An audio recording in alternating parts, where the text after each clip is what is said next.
দর্শক, রাজধানীর অর্থনৈতিক অঞ্চল উন্নয়ন কাজের উদ্বোধন অনুষ্ঠানে বক্তব্য রাখছেন প্রধানমন্ত্রী শেখ হাসিনা। আমরা এখন সরাসরি চলে যাচ্ছি সেখানে। হাঁস, মুরগি, গরু, ছাগল থেকে শুরু করে আমিষ উৎপাদনের বিভিন্ন সুযোগ আমাদের কিন্তু রয়ে গেছে। সেই সাথে সাথে আমাদের ওইসব অঞ্চলে যেসব পণ্য বেশি উৎপাদন হয় সেগুলি প্রক্রিয়াজাত করা এবং বিশ্ব বাজারে সেগুলি দেওয়া। আবার বিশ্ববাজার ছাড়াও আমাদের জন্য নতুন দ্বার উন্মুক্ত হয়েছে।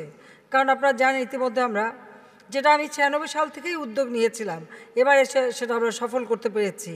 যেমন নেপাল, ভুটান, ভারত, বাংলাদেশ, এই 4টি দেশ মিলে BBIN আমরা একটা যৌথ আমাদের ব্যবসা বাণিজ্য, অর্থনৈতিক কর্মকাণ্ড, যোগাযোগ ব্যবস্থা উন্মুক্ত করে দিয়েছি।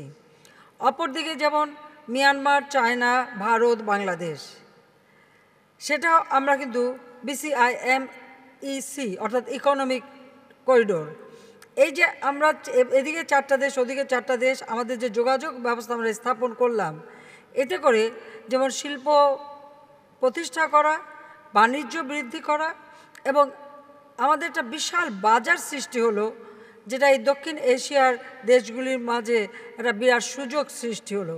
কারণ যে কোনো পণ্য উৎপাদন করলে অবশ্যই তা বাজারজাত করা অথবা বিদেশে পাঠানো, যে কোনো একটা অর্থাৎ রপ্তানি বৃদ্ধি করা, এটাই মাথায় থাকে।